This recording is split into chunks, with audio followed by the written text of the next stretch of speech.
In a world where kindness is a treasure, there are mysteries behind the simplest gestures. It is imagined that being kind is always the right path. But there are moments when life challenges us to see beyond gentleness, and this is where the story of Buddha shines. One day, Buddha and his followers were gathered under the shade of a majestic fig tree, its leaves gently dancing to the rhythm of the wind. The sun lazily painted the sky with shades of orange and pink. The atmosphere was serene, but there was a sense of mystery in the air, something that captured the attention of everyone present. It was in this setting that a restless king approached, dressed in royal robes of red and gold silk. The weight of a gold crown adorned with precious stones seemed to reflect the burden of his worries. He walked slowly, as if each step was heavy with the weight of the dilemmas he carried. "Oh, Master," he said, with a heavy sigh that echoed in the group's silence. "Since I started following your teachings, I feel that my kindness is being exploited. Before, I was harsh. I didn't hesitate to punish. But now, even in the face of disorder, I don't feel like acting. People take advantage, crime increases, and my governmental problems multiply. What should I do?" Buddha, with a serene smile that seemed to light up his face, gazed at the king with eyes full of compassion and wisdom.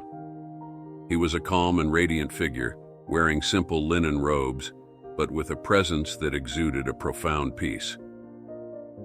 "King, the answer lies in a tale. Pay close attention." And then, with an engaging and gentle voice, he began. At the edge of the village, a mystery hid beneath the shadow of an ancient tree, whose robust branches and dense leaves formed a natural shelter. The villagers, whispering among themselves, feared the presence of a venomous snake that lived there. Its green scales and yellow eyes were the subject of many terrifying stories told at nightfall. Warned by the villagers, a monk was advised to avoid the area. But with a tranquil smile and unwavering confidence, he ignored the warning and settled down to meditate under the mysterious tree. The monk, serene in appearance and with an air of wisdom, sat in the lotus position. He closed his eyes and took a deep breath, feeling the earth beneath him and listening to the rustling of the leaves above. As the monk sought inner peace, the snake, with its eyes gleaming with rage, emerged from its den, moving silently over the dry leaves. Ready to strike, it faced the monk with fury, raising its head and baring its sharp fangs. However, instead of fear, the monk found serenity. He slowly opened his eyes, showing not a hint of fear. With a soft and melodious voice, he began to chant a mantra, a sequence of sacred words that vibrated with a calming energy. Surprisingly, the snake seemed to understand his language and started a conversation, something the villagers could never have imagined. "Aren't you afraid of me?" hissed the snake, challenging. Its eyes shone intensely, reflecting the sunlight filtering through the tree's leaves. "Don't you realize this is my territory? How dare you invade it?" she continued, incredulous, raising her head in a threatening gesture, her fangs ready to strike. With compassion in his eyes, the monk calmly replied, "Why should I fear? I fear nothing, not even death. And you, why do you fear death so much that you harm others?" His voice was soft, yet carried an inner strength that seemed unshakable. Astonished by the unexpected response, the snake slowly approached the monk and, in a gesture of recognition and submission, coiled itself at his feet. "You are right, sir," she murmured, revealing a depth and vulnerability previously unknown. "I have never met anyone who did not fear or hate me." With each approach, the snake felt imminent danger, a reflex conditioned by years of survival. "I bit them to protect myself," she explained, her voice sibilant, filled with anxiety and sadness. "If I didn't bite, they would kill me. My venom was my only defense." The monk, with unshakable serenity, agreed, "You are right, but remember, life is fleeting. Harming others to save yourself is not the way. We all fear something, but we must learn to transform that fear into love and compassion. Let go of the fear of death and embrace love for everyone, even those who have hurt you, who have. With these words, the monk departed, leaving the snake deep in reflection. She remained there, coiled at the base of the tree, her thoughts wandering over what the monk had said. For the first time, she felt a different warmth, something she had never experienced before. The possibility of living without fear, without anger, only with the serenity that the monk had demonstrated. Deeply impressed by the monk's wisdom, the snake decided to change her ways. She stopped biting and tried to live in peace. However, fate had an unexpected challenge in store for her. When people realized that the snake was no longer a threat, they began to cruelly provoke her. Those who once feared her now approached without fear, inflicting pain and suffering with stones and sticks. Consequently, the snake found herself trapped in a cycle of pain and anguish. Each day was a battle for survival, and she was losing. Her body was covered in wounds and scars, and her soul was filled with sadness. Then, after some time, the monk returned to the village and sat under the same tree. But what he found there shocked him. The snake was in a pitiful state, wounded and desolate. In bewilderment, the monk asked, "What happened, my friend? Who did this to you?" The snake, in a weak whisper, replied, "O blessed one, I followed your teachings to be kind and stop biting. But now people are no longer afraid of me. Instead, they torment me, hurt me, and leave me alone in my misery. Life has become too heavy a burden to bear." The monk listened attentively, and after a moment of reflection, calmly responded, "My friend, it seems there has been a misunderstanding. I told you not to bite others, but I never forbade you from defending yourself. Being kind does not mean allowing abuse. You must defend yourself to survive, but without malice.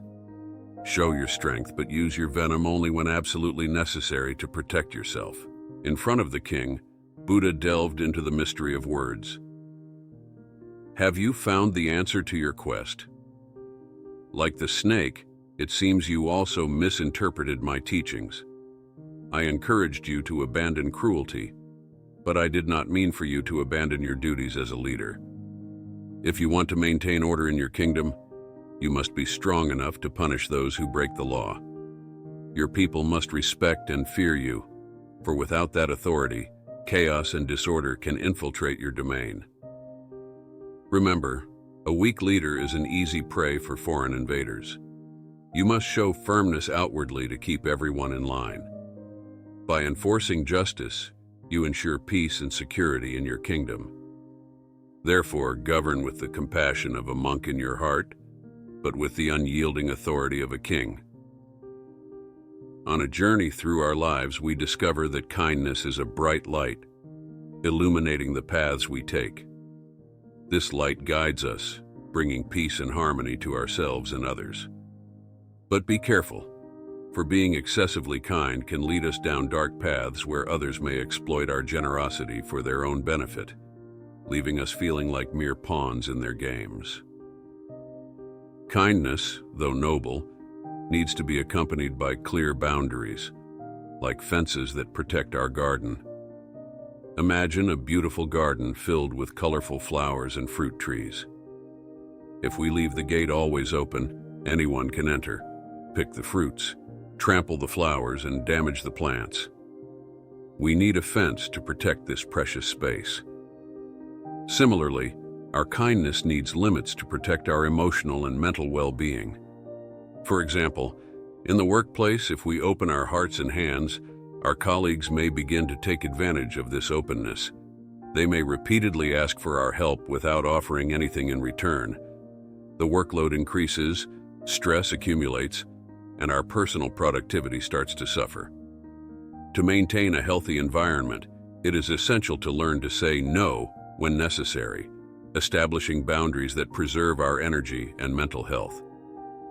In relationships, If one partner is always willing to forgive and yield, the other may start to exploit this benevolence. They might shirk their own responsibilities, relying on the kind partner to always solve problems. This imbalance can lead to resentment and emotional exhaustion. Therefore, it is crucial that both partners share responsibilities and respect each other's boundaries, creating a solid foundation of mutual respect and understanding. However, we must remember that our kindness is not a sign of weakness. On the contrary, it is a strength that needs to be balanced with firmness. It is like the river that shapes the rock over time, gentle and constant, but also powerful enough to carve mountains. True strength lies in our ability to be kind without losing our own identity and dignity. Just as Buddha advised the king, today, in our modern era, we must learn from his teachings. Kindness is not foolishness. It is necessary to establish clear boundaries and say no when necessary, to protect our own light from the dark world around us. Modern life presents numerous challenges and temptations that can divert our path. By blending kindness with firmness, we can navigate the turbulent waters of life with grace and wisdom, protecting ourselves from exploitation in a world where not everyone values genuine kindness. As you reflect on these lessons, remember that every act of kindness we perform has the potential to transform lives, including our own. But for this transformation to be sustainable, we need to be kind not only to others, but also to ourselves. Set your boundaries, maintain your integrity, and never allow anyone to diminish the light you bring to the world. True kindness is balanced, strong, and above all, respectful of oneself. If you enjoyed the story and it resonated with you, don't forget to like, share, subscribe to the channel, and turn on the notification bell so you won't miss the next videos. So, until the next video.